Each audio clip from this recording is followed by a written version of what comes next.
തെരഞ്ഞെടുപ്പ് അവസാനിച്ച ജൂൺ 1 നമ്മുടെ JP ടോക്സ് കുടുംബം, അതായത് ഞാനും നിങ്ങളും അടങ്ങുന്ന സംസ്കാരമുള്ള വിവേകികളുടെ കൂട്ടായ്മ പുറത്തുവിട്ട പ്രഡിക്ഷൻ ഇതായിരുന്നു. ഈ ലോക്സഭാ ഇലക്ഷനിൽ 100% ശരിയായ ഏക പ്രഡിക്ഷൻ. BJPയുടെ ബിസ്ക്കറ്റ് തീനികളായ സർവ്വ ഗോതിമീഡിയയും മോദിക്ക് 400 മേൽ നൽകി പുറത്തുവിട്ട പെയ്ഡ് സർവേകളെല്ലാം തകർന്ന് തരിപ്പണമായി.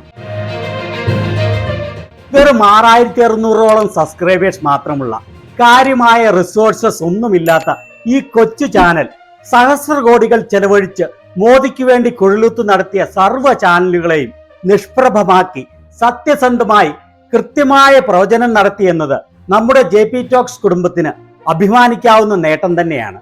ഇന്ത്യ മുന്നണിക്ക് 223 മുതൽ 271 വരെ, NDAക്ക് 241 മുതൽ 286 വരെ എന്നതായിരുന്നു നമ്മുടെ പ്രവചനം.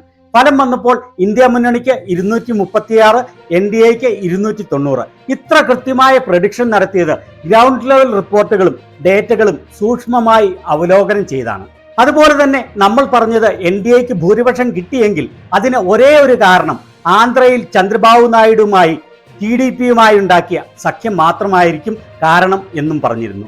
അതും 100% ശരിയായി. ആന്ധ്രയിൽ സഖ്യമില്ലായിരുന്നെങ്കിൽ ഒരു സീറ്റിൽ പോലും NDAക്കോ BJPക്കോ കെട്ടിവെച്ച കാശ് പോലും ലഭിക്കില്ലായിരുന്നു. 2% മാത്രം വോട്ടുകളായിരുന്നു BJPക്ക് ആന്ധ്രയിൽ ഉണ്ടായിരുന്നത്. അപ്പോൾ അവിടെ സഖ്യമില്ലായിരുന്നെങ്കിൽ NDAയുടെ സീറ്റുകൾ 290 - 21, അതായത് 269 മാത്രമായി മാറുമായിരുന്നു. ബ്രെയിൻ വാഷ് ചെയ്യപ്പെട്ട, ചിന്താശക്തി പൂർണ്ണമായും നഷ്ടപ്പെട്ട കുറെ പേർ നമ്മോട് ചോദിച്ചിരുന്നു, ജൂൺ 4 ഇവിടെ തന്നെ കാണുമല്ലോ അല്ലേ എന്ന്. എന്നാൽ അവരുടെ ഭാഷയിൽ അവരെ വെല്ലുവിളിക്കാനുള്ള അത്ര ബൗദ്ധിക നിലവാരക്കുറവ് എനിക്കില്ലാത്തതിനാൽ അവരോട് ഇപ്പോൾ എന്തായി എന്ന് ചോദിക്കാൻ ഞാൻ ഒരുക്കമല്ല. അവരോട് എനിക്ക് സഹതാപം മാത്രമേ ഉള്ളൂ. പിന്നെ പറ്റുമെങ്കിൽ ഒരു അപേക്ഷയും, ഇനിയെങ്കിലും ചിന്താശക്തി വീണ്ടെടുത്ത് യുക്തിപൂർവം ചിന്തിച്ച് ശരിയും തെറ്റും മനസ്സിലാക്കി ഉത്തമ പൗരന്മാരായി മാറാൻ ഒരു ശ്രമമെങ്കിലും നടത്തുക. ജൂൺ 4 മോദിക്ക് 400 കിട്ടിയാലും 100 കിട്ടിയാലും എൻ്റെ ലക്ഷ്യത്തിൽ ഒരു മാറ്റവും ഉണ്ടാവില്ല. തെറ്റ് കണ്ടാൽ ചൂണ്ടിക്കാണിക്കുകയും വിമർശിക്കുകയും ചെയ്യും. അത് ഏത് പാർട്ടി ആയാലും. നമ്മുടെ ചാനലിന്റെ പ്രഖ്യാപിത ലക്ഷ്യം ഇതാണ്: ചിന്താശക്തിയുള്ള, വിവേകമുള്ള, ഇൻഫോംഡായ, സംസ്കാരമുള്ള, അറിവുള്ള, രാജ്യനന്മയ്ക്കുതകുന്ന ഒരു JP ടോക്സ് കുടുംബം. അതുകൊണ്ട് ഒരു ജൂൺ 4 അവസാനിക്കുന്ന പ്രതിഭാസം അല്ല ഇത്.